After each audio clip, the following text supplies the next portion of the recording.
Bueno, gracias Trini, gracias a todos por estar este rato aquí oyendo hablar sobre modelos de suscripción. Veréis lo primero de todo que he cambiado el título que aparece en el programa y el que aparecía en la slide anterior.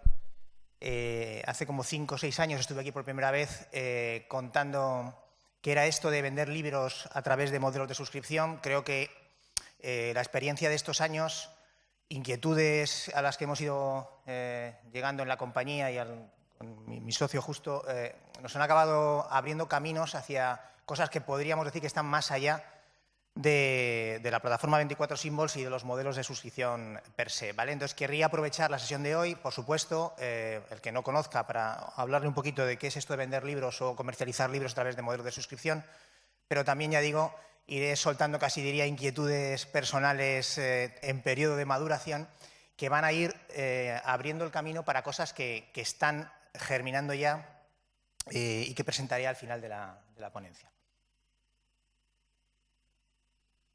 Bueno, un poquito sobre la historia de 24 Symbols. 24 Symbols es una plataforma de lectura digital por suscripción. El origen es el año 2011 aproximadamente, un grupo de amigos. Estamos en la época en la que las tablets existían, pero el iPad todavía no se comercializaba en España.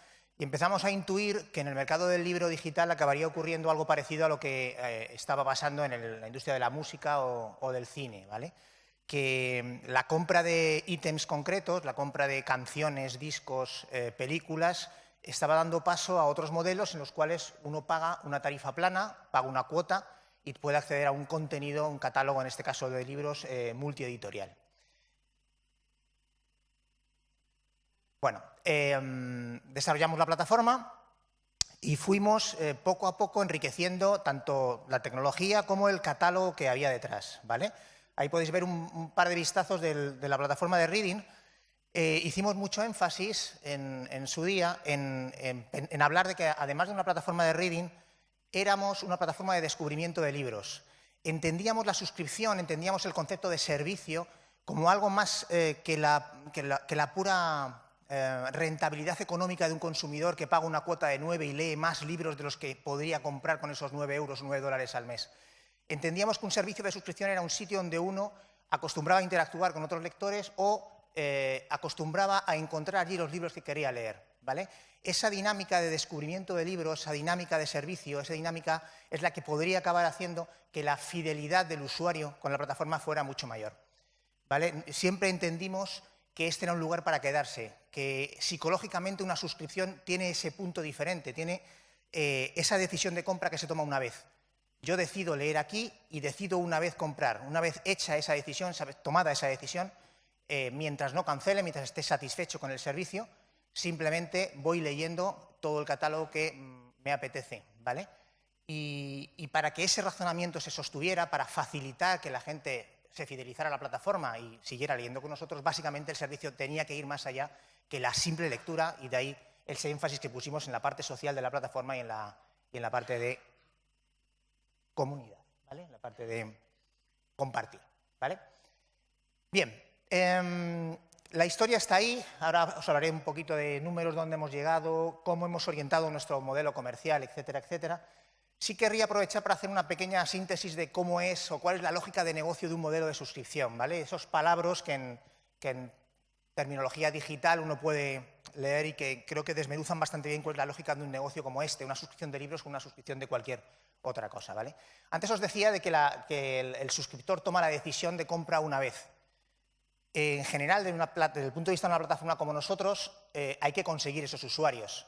Hay que conseguir que esa persona tome esa decisión de compra. Obviamente eso requiere marketing, eso se requiere actividades digitales en redes sociales y en otros canales que en general tienen un coste. El primer término que aparece ahí, ese CAC, es el coste de adquisición de cliente, ¿vale? ¿Cuánto cuesta que una persona tome esa decisión de compra? ¿Por qué cuento esto? Porque evidentemente, a partir de que esa persona ha tomado la decisión de suscripción, va a ir pagándote una cuota mensual. Y en algún momento, eventualmente, va a cancelar. Ese churn, ese segundo término que aparece, es el porcentaje de cancelaciones mensuales. ¿Qué porcentaje de la gente decide al final de un mes que no va a seguir siendo suscriptor? ¿Vale? Las cuentas son relativamente fáciles. Imaginad, por hacer números redondos, un churn del 10% significa que 1 de cada 10 lectores se da de baja al final de cada mes. aplicando la ecuación al revés, podemos decir que un lector en término medio está contigo unos 10 meses, ¿vale? De ahí se deduce el valor económico que genera un suscriptor que se incorpora a la plataforma, ¿vale? Es el lifetime value. En este caso, si paga una cuota fija mensual y te dura 10 meses, pues las cuentas están claras qué cantidad, qué retorno económico puedes obtener de él, ¿vale? ¿Por qué cuento todo esto?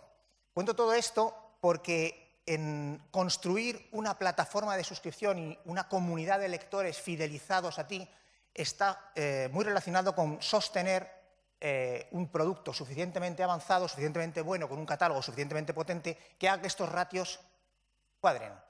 Que no sea demasiado costoso captar a esos clientes, que tengas una buena red de distribución, unos acuerdos razonables con quien pueda atraerte esos lectores a unos costes adecuados. Que tengas un buen producto y un buen catálogo que haga que la gente quiera quedarse contigo, por tanto el churn sea bajo.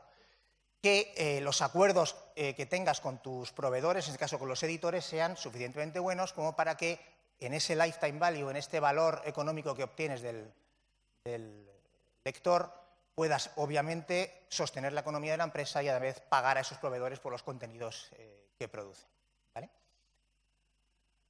Bien, si hablamos de esa relación con los editores, nosotros a lo largo de la trayectoria de la empresa hemos ido variando ese modelo, ¿vale? Cualquier plataforma de suscripción tiene que pensar con cierta cautela cómo va a realizar este proceso, ¿vale?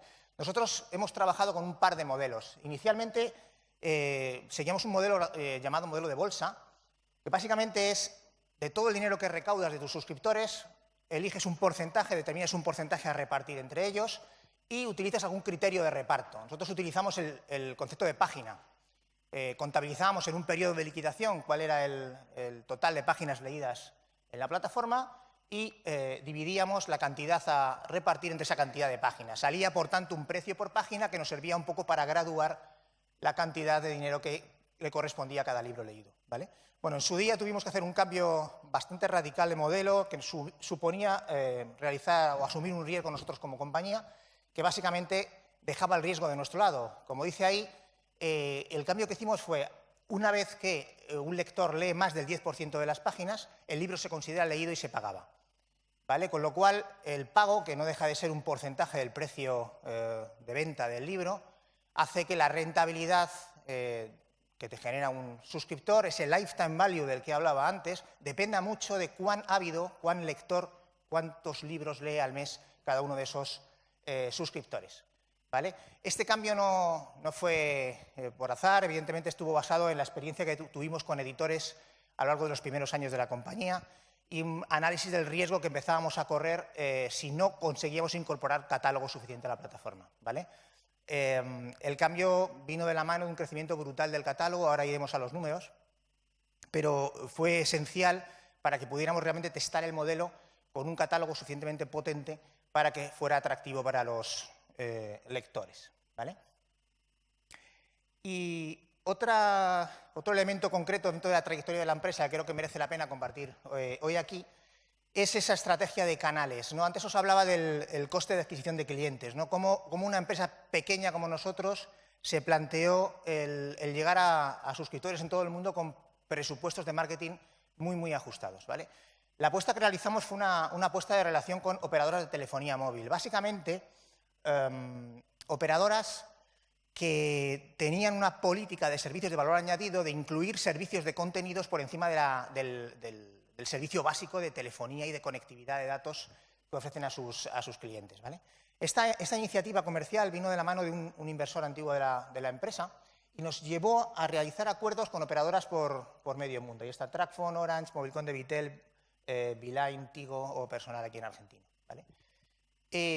La apuesta fue la base de un crecimiento muy claro de la compañía, también de los límites o de una serie de dificultades que hemos ido teniendo a lo largo de los últimos años. Básicamente, pensad que cuando uno elige compañero de viaje, su estrategia, en este caso nuestra estrategia de comercialización de suscripciones de libros, empieza a estar alineada con cómo conciben estas operadoras sus servicios de valor añadido, ¿no? Esos servicios de contenidos que desde luego no son el core o la parte esencial de su negocio, ¿vale?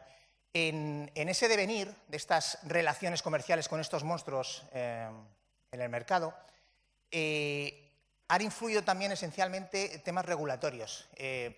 Cuando empezamos a trabajar con ellas, básicamente, no digo que fuera relativamente fácil que te consideraran un actor, un servicio más de valor añadido dentro de sus portfolios de productos, pero sí es cierto que tienen una cierta manga ancha, entre otras cosas porque comercialmente ellos, sobre la base de sus abonados, sobre sus clientes, tenían ciertas facilidades para incorporar nuevos servicios a ofertar esos servicios a sus clientes, ¿vale? Eso fue cambiando. Regulatoriamente ya no ha sido tan fácil comercializar esos servicios. A nivel de estrategias de captación tampoco han sido, ha empezado a ser, digamos, menos permisivos los organismos reguladores con respecto a qué se puede hacer y, en general, la presión de estos operadores hacia empresas como nosotros ha sido de apretar las condiciones económicas, ¿vale? Pensad que un acuerdo con una operadora de estas te pone a tu disposición bancos de usuarios suficientemente potentes, pero, por otro lado, son una variable más en la ecuación, ¿vale? El precio que un usuario de una operadora paga por un acceso a un servicio como el nuestro no es el precio oficial del servicio y, obviamente, la operadora queda con un margen que en muchos casos ha sido muy, muy potente, ¿vale? La experiencia nos ha llevado hasta aquí. Nosotros arrancamos en el 2011, como os decía hace un momento, y estamos en el 2019. Hemos estado en un montón de países del mundo, hemos incluido nuestro servicio de lectura en un montón de territorios y operadoras. Esos 9 años nos han llevado a trabajar con más de 1,5 millones de libros electrónicos, haber tenido en la plataforma más de 1 millón de usuarios registrados y cifras de suscriptores por encima de los 100.000. Bien es cierto, insisto, que generalmente a través de ese canal de captación de la operadora de telefonía móvil que desde el punto de vista de la rentabilidad no es el canal más rentable para una empresa como la nuestra, ¿vale? Si volvemos al origen, al título de la presentación, es el más allá de los servicios de suscripción. La reflexión que podemos hacer pasados estos años es si hemos colaborado o no a generar nuevos espacios para la lectura. Lo digo porque este era el objetivo que nos marcábamos mis socios y yo cuando arrancamos. Entendíamos que iba a pasar algo suficientemente diferente dentro del sector editorial, queríamos colaborar a ello y queríamos, desde luego, generar nuevos espacios para la lectura. Si hacemos esta reflexión, creo que la respuesta es un sí. Es un sí, pero es un sí con mucho recorrido por hacer a continuación, que creo que es lo que intentaré mostraros a partir de este momento, ¿vale? ¿Qué ha cambiado en esta casi década que nosotros arrancamos una plataforma basada en un modelo de suscripción? Bueno, creo que ha cambiado la madurez de los consumidores. Cuando hace 8, 9, 10 años hablábamos de suscripción de libros electrónicos, prácticamente había que explicar lo que era una suscripción, ¿vale? No es que fuéramos pioneros, pero sí es cierto que en el mundo de las industrias culturales todavía era necesario explicar qué era eso de un Netflix o un Spotify de libros, cuando no todo el mundo era un cliente de ese tipo de empresas, ¿vale? En el ámbito del libro digital es cierto que se han producido más innovaciones, pero mucho menos de lo que debería haber ocurrido, ¿vale? Y a esto volveré después un poco más adelante. También es verdad que hay grandes actores en este mercado ya perfectamente asentados. Hace 9 años Amazon era Amazon, Google era Google, Apple era Apple, pero su posición asentada en el mercado del libro digital no era la que es ahora, ¿vale? Entonces, la visión que tenemos y que empiezo a compartir ahora con vosotros es, bueno, la gente está preparada para nuevos modelos de suscripción y nuevos modelos de comercialización de contenidos culturales en general. Hay una serie de un paisaje competitivo con grandes actores muy, muy establecidos, pero creo que le queda recorrido innovador a la oferta de servicios, y estoy pensando obviamente en servicios basados en contenido textual, en libros, ¿vale? Otro hecho que creo que ha cambiado, o que podía intuirse menos hace una década, es esa resistencia del mercado del libro en papel. Luego veremos alguna noticia de algunos medios de prensa acerca de cómo se intuía que evolucionaría el mercado del libro con la llegada del libro digital. Y también ha cambiado la visión de los actores de la cadena de valor del libro. Era relativamente complicado hace 8 o 9 años hablar de suscripciones sin que, no iba a decir que te echaran de la reunión a patadas, pero sí a que el enfoque con el que realmente interactuabas con grandes editores tenía lugar, ¿no? Y luego otra cosa que creo que ha ocurrido es la extensión del mobile computing, ¿vale? Os decía antes que nosotros empezamos a trabajar aquí en la época pre-iPad. Creo que no hay que explicar ya el por qué todo el mundo va con un dispositivo digital de tamaño suficiente en el bolsillo, en el que evidentemente puede consumir todo tipo de contenidos culturales, ¿no? Esto obviamente es una realidad en día de hoy. Esto que os contaba anteriormente era un pequeño análisis de qué ha cambiado, porque va a dar pie a explicaros en qué estamos trabajando a día de hoy, ¿vale? Pero si uno tira de la prensa, puede realmente encontrarse otro tipo de análisis no siempre muy atinados y en algunas ocasiones bastante catastrofistas, ¿vale? SD y el libro en papel no murió en 2018 hace referencia a las tesis que había en el 2008 acerca del sorpaso que haría el libro digital al libro en papel en el año 2018, que no ocurrió. Hay toda una serie de publicaciones en prensa acerca de la facilidad o no de la lectura digital o la competencia entre lectura digital y lectura en papel para comprender los textos que se están leyendo, ¿vale? Y hay toda una visión catastrofista acerca de si un dispositivo digital está o no al mismo nivel como soporte para que tenga lugar sobre ello una lectura eficaz, ¿vale? Y por contra también se habla de que los chavales han dejado de leer, que a los 15 años el móvil mata el libro y esos jóvenes abandonan la lectura. Me gustaría los que estuvieron detrás de esta noticia que hubieran escuchado la ponencia de Wattpad de hace unos minutos, ¿vale? Bien, con toda esta reflexión cruzada, lo digo porque lo que voy a empezar a contar son esas reflexiones que dentro de la compañía vamos haciendo y que han dado lugar a iniciativas que vamos a anunciar hoy, ¿vale? Uno tiende a mirar a otro lado y a ver qué hacen otras compañías. Obviamente, ahí veis el logo, estoy hablando de Netflix, y veis sobreimpresionados algunos conceptos de cosas que hace Netflix, son relativamente sencillas de percibir, ¿vale? La esencia está a la derecha, son los datos. Lo que hace diferente a Netflix de lo que podría estar haciendo un gran editor que genera libros, que produce libros, es disponer de datos acerca de lo que sus clientes hacen, ¿vale? Netflix basa su estrategia de sostener, de que no haya churn, de que tú como suscriptor de la plataforma de consumo online no abandones, es facilitar un consumo masivo de contenido. El término este de binge watching son esos maratones continuados de ver series y capítulos y series porque te has fidelizado y te has enganchado a esas series. Todo el producto está condicionado, está diseñado para que esto ocurra, para que pierdas poco tiempo en el proceso de selección del contenido, para que se tenga en cuenta cuáles son tus parámetros de consumo, para ofrecerte unas u otras carátulas. A/B testing es un término también del ámbito de lo digital, para que se te presente una misma serie con una u otra carátula para que decidas pinchar o no en base a tu comportamiento anterior. Netflix sigue un esquema de clasificación poliédrica que básicamente tiene a visores de series que utilizan un sistema de clasificación en múltiples ejes que permiten no solo ir a lo evidente, que esto es una serie policíaca, no, es que puede acabar decidiendo que es una serie policíaca con un personaje femenino potente como protagonista, ¿vale? Y hablo de uno de los ejes, o que es histórica o no lo es. Esta clasificación es la que hace que en base a tus patrones de comportamiento seas ubicado en un segmento, insisto, poliédrico, individual, en el que coincides obviamente con un montón de posibles usuarios. De esta forma, es capaz de ofrecerte lo que necesitas con carátulas y sinopsis adecuadas a lo que a ti te va a resonar, a lo que a ti te va a generar interés.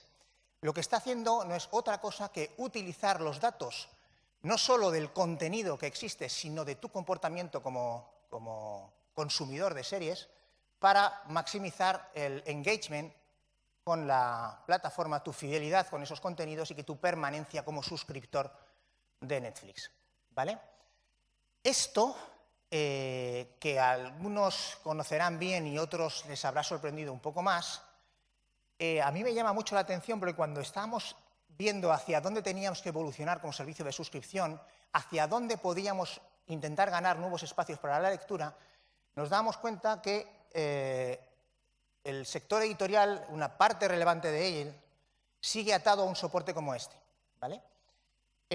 Todos amamos los libros y no nos estaríamos aquí, nosotros incluidos, pero sí es cierto que es relativamente fácil darse cuenta que exagerar hasta el absurdo las bondades de un soporte como el soporte papel hace un flaco favor al futuro de esta industria en el ámbito de lo digital, ¿vale?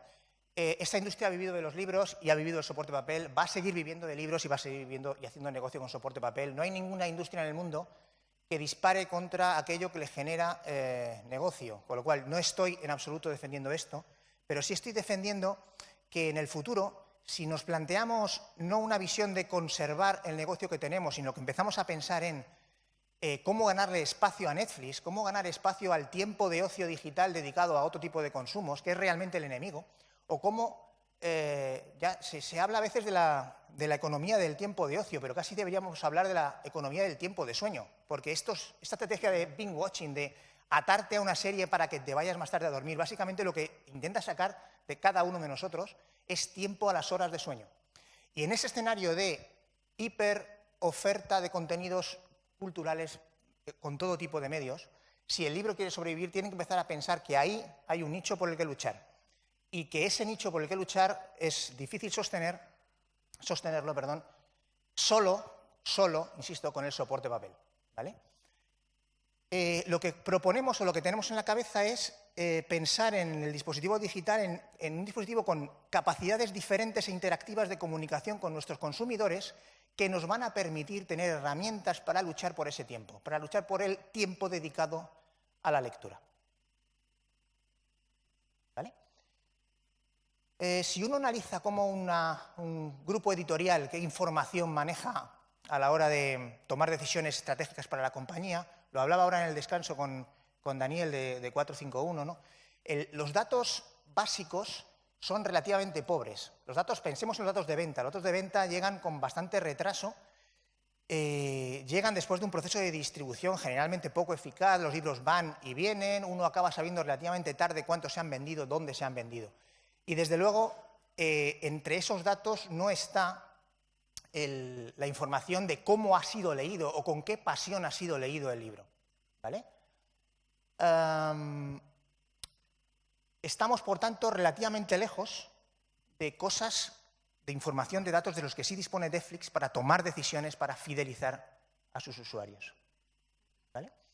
La causa no es otra que la desintermediación. Netflix está en contacto directo con los consumidores de contenido, ¿vale? Aquí, en el ámbito de la lectura, un gran editor, incluso en el ámbito del libro digital, ya no del papel, tampoco tiene conexión directa con lo que el usuario está haciendo, ¿vale? Esos grandes retailers, esos Amazon, etcétera, etcétera, no suelen compartir más allá de cierta información sobre cómo se está consumiendo su contenido. En esas decisiones estratégicas está en qué hay que publicar, qué información, qué libros publicamos, a qué públicos los publicamos. Estamos todos a la caza de ese nuevo éxito comercial editorial. Y ya digo, las herramientas, los datos que tenemos son pobres y las herramientas a veces que utilizamos, como esos focus group, son realmente limitados. Juntar 5 o 10 lectores con un libro que ya está en vías de publicación para ver un poco qué opinan. Hemos tenido una experiencia de la que os hablaré al final, con una gran editorial, resultados de esos focus group en los cuales evaluaciones muy completas por parte de lectores que podíamos demostrar por detrás que realmente no habían leído el libro, ¿vale? Luego volveré sobre ese tema. Antes también hablaba con Trini de dónde quedan con todas estas herramientas los expertos, ¿no? Ese editor experto con un buen conocimiento del sector y una intuición especial para indicar por dónde debe ir la línea editorial. No estamos quitándonos del medio esos expertos, pero sí es cierto que se toman mejores decisiones con datos bastante más claros de lo que puede estar pasando, cómo se está relacionando tu lector con el libro, ¿vale? Claro, si tuviéramos acceso a esa relación del lector con el libro, veríamos, por ejemplo, cosas que no podemos ver. Ese diagrama lo que representa es cómo un lector acaba decidiendo leer un libro. Arriba lo que represento es que en una plataforma de lectura el lector es impactado por el libro 1, 2, 3, 4, 5, 6 veces. Algunas de las veces pasa de largo, otras veces incluso puede entrar a ver la ficha del libro para ver sus datos. En algunas de las ocasiones puede marcar que ese libro le gusta o lo querrá leer en el futuro y eventualmente en algún momento pincha el botón de leer. ¿vale? Si estuviéramos monitorizando este proceso, podríamos ir viendo dónde, cuándo el libro es presentado a un lector, en qué momentos clica en la ficha del libro, cuándo le da a like, cuándo quiere leerlo, ¿vale?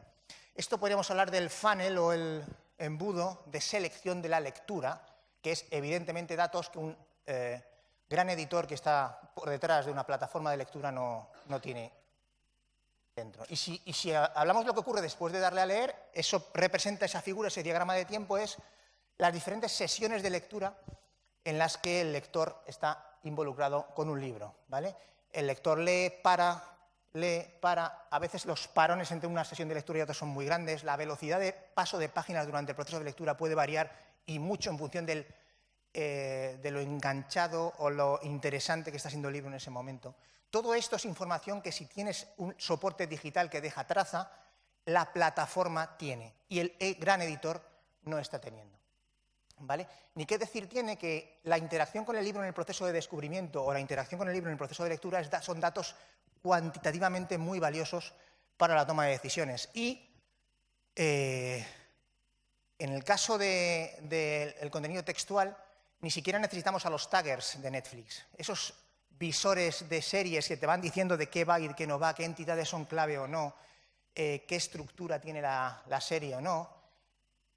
Aquí se puede hacer de forma automática. El procesamiento del lenguaje natural, tecnologías de las que ya han hablado anteriormente en Wattpad, existen y funcionan.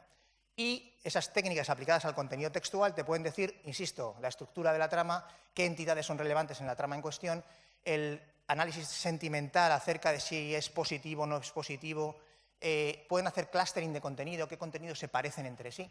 Todo esto, pensad, cruzado con lo anterior, ¿vale? El análisis textual del contenido cruzado con cómo se están comportando lectores reales con tu contenido, puede dar pistas, puede ampliar un poco la visión acerca de qué éxito editorial podemos anticipar para un libro antes de ser lanzado, ¿vale? Bien, sigo tirando reflexiones acerca de cosas que están ocurriendo y que, insisto, al final germinarán en una propuesta que pretendemos realizar al mercado, ¿vale? Si volvemos al lector, si volvemos a esa lucha que pretendemos tener frente a otros contenidos culturales para mantener el espacio del libro, siempre toca marcar cierta distancia, ¿vale? La lectura no es el consumo de una serie, no es el consumo de una película, no es la escucha de una canción. Los expertos hablan de 53 ventanas cerebrales abiertas en el proceso de lectura inmersiva, que está muy por encima del proceso de involucración que puedes tener con el consumo de una serie, pasivo o no, a través de Netflix o de cualquier otra plataforma, ¿vale? La lectura genera una implicación emocional con el contenido mucho mayor y, como dice ahí, aparte de ayudar a formar la imaginación, el espíritu crítico es palanca para cambios vitales que necesitan coger el pozo de lecturas clave para que tomes decisiones que pueden cambiar tu vida. En ese sentido, contamos con una lucha en cierto modo desigual. Insisto, en la era del móvil que te manda alertas y avisos constantes, una lectura inmersiva detallada, pausada, que se alarga en el tiempo, tiene que luchar con armas que se parecen, pero que tienen que ser una adaptación de las que utilizan plataformas audiovisuales. Estamos, por tanto, hablando que de lo que nos estamos planteando es intentar abordar este desafío, intentar ayudar a mantener espacios para la lectura en el ámbito de lo digital.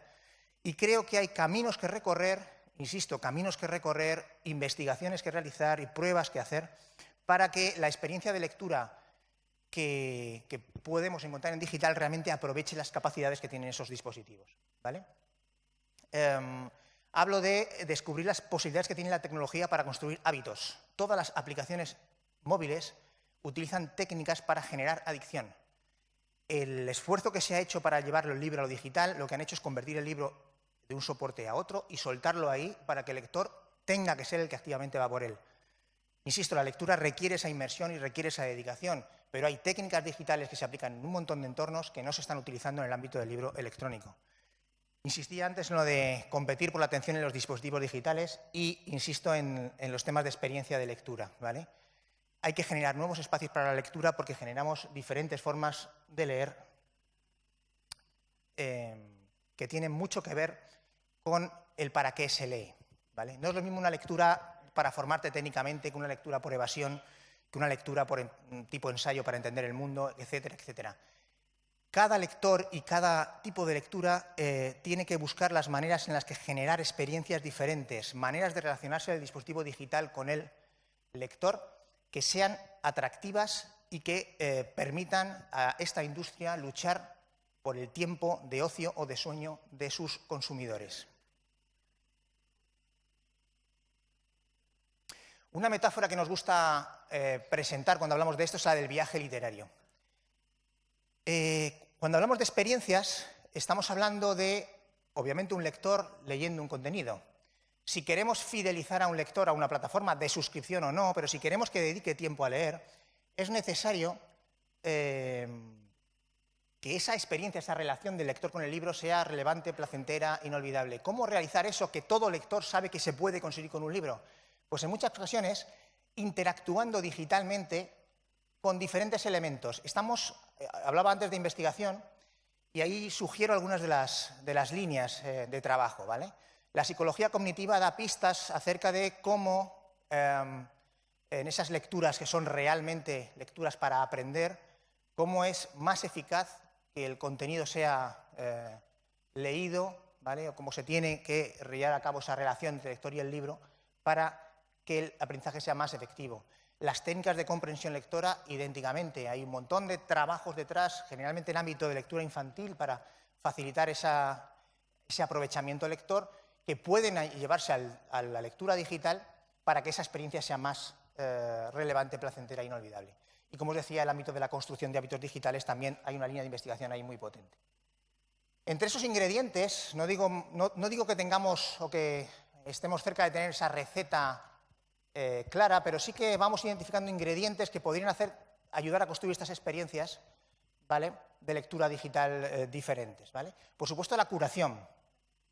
Que la selección de los libros esté realizada cuidadosamente y sean libros adecuados a cada lector concreto. Que haya contenidos auxiliares multimedia, itinerarios durante el proceso de lectura en las cuales la plataforma tiene interacciones con el lector, ¿vale? Estamos hablando, repito, la interactividad. No es el lector, abro el libro y lo leo, es durante el proceso de lectura hay interacción con la plataforma, ¿vale?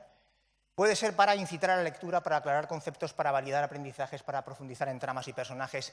Tiro ahí elementos que pueden ayudar a construir esas experiencias, esas alertas o cuestionarios o conversaciones con el autor o con otros lectores, elementos que faciliten la gamificación, etcétera, etcétera. Y están también los elementos de socialización. Una lectura que incentive la compartición de experiencias de lectura, que fomente la creación individual o colectiva, el fanfiction, por ejemplo, o que premie la participación de esos lectores en la comunidad, ¿vale? Estamos hablando de cosas como esta. Tenemos a un lector con un libro digital y como en ese viaje, en ese proceso de relación, adaptado, insisto, a su comportamiento en el pasado, al tipo de lectura del que se trate y al tipo de libro, evidentemente, pueda tener interacción con un vídeo, presentación del autor sobre el libro, a una newsletter con información adicional, a una chat story con la cual puede interactuar, por ejemplo, con alguno de los personajes, a algunos elementos gráficos que permitan entender o mejorar la comprensión lectora, ahí se menciona un sociograma de los personajes involucrados en el libro, etcétera, etcétera. Parecen ideas tiradas al azar, pero de lo que estamos hablando es de diseñar estas experiencias cuidadosamente, que construir o ganar nuevos espacios para la lectura implica olvidarse o pasar página del simple hecho de convertir un libro del soporte papel al soporte digital. Decía antes que necesitábamos ganar espacios para la lectura. Empecé hablando de modelos de suscripción, de modelos de pago de libros a editoriales. Creo que si recorremos el camino que tenemos que recorrer es porque vamos a acabar generando proyectos de experiencias de lectura diferente de muy diverso tipo. Con servicios all you can read, ¿vale? Con servicios léelo todo por una cuota fija, como la que hemos defendido en 24 Símbolos durante mucho tiempo, o bibliotecas selectas con contenido bien curado, con itinerarios, viajes literarios definidos, tal y como hablaba anteriormente, basados en unos pocos libros, o clubes de lectura en los que hay una interacción más compleja, más potente entre los intervinientes en ese club de lectura. Estos espacios nuevos para la lectura van a requerir flexibilidad, van a requerir que uno se olvide de monetizar su libro, generar económicamente el libro en base a una simple venta del mismo. Creo que va a haber que innovar en cómo se lleva la lectura al mercado, en aras de esa involucración, esa lucha por el tiempo de lectura versus el tiempo para consumir otros contenidos culturales, que, insisto, exigirá esa flexibilidad para ver cómo llevamos el texto, los libros a los lectores y cómo lo monetizamos. ¿Vale? Si alguien quiere profundizar en estos temas, en esta slide que entiendo que tendréis todos, hay una ponencia muy interesante acerca de cómo podemos monetizar de múltiples maneras un contenido. Es un vídeo de 20 y tantos minutos que parte de la base de que no se puede vivir solo con los anuncios, que no solo la publicidad puede sostener una industria cultural, y acaba haciendo una tesis muy potente acerca de cómo es necesario ser flexible en la manera en la que generamos ingresos para tus contenidos digitales. Llega el anuncio final, me quedan 2-3 minutitos. He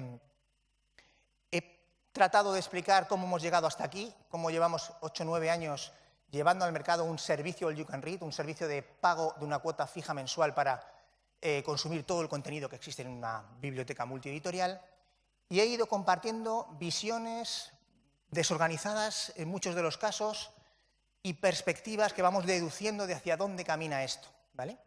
Tanto en el ámbito del aprovechamiento de los datos para una mejor puesta en el mercado de los contenidos digitales, como de lo que queda por innovar en el ámbito de llevar experiencias de lectura a los lectores, en ese ganar, luchar por el tiempo de sueño y de ocio de nuestros usuarios, de nuestros consumidores. Estas ideas están empezando a germinar en una nueva compañía que presentamos hoy aquí por primera vez. La empresa es Quantify Reading. Es empresa básicamente porque iniciamos con una colaboración muy recientemente con uno de los grandes grupos editoriales anglosajones, uno de los Big Five. No podemos comunicarlo por motivos evidentes de contrato con ellos. La idea es ayudarlos a hacer lo que Wattpad ya está haciendo, ayudarlos a solventar esa brecha entre lo que el lector está haciendo, ¿vale? Cómo se está relacionando con su contenido para tomar esa perspectiva y utilizarlo en sus decisiones individuales, ¿vale? No os voy a aburrir con temas software. Ahí están un poco las piezas de aquello que estamos empezando a construir, ¿vale? La idea es relativamente fácil.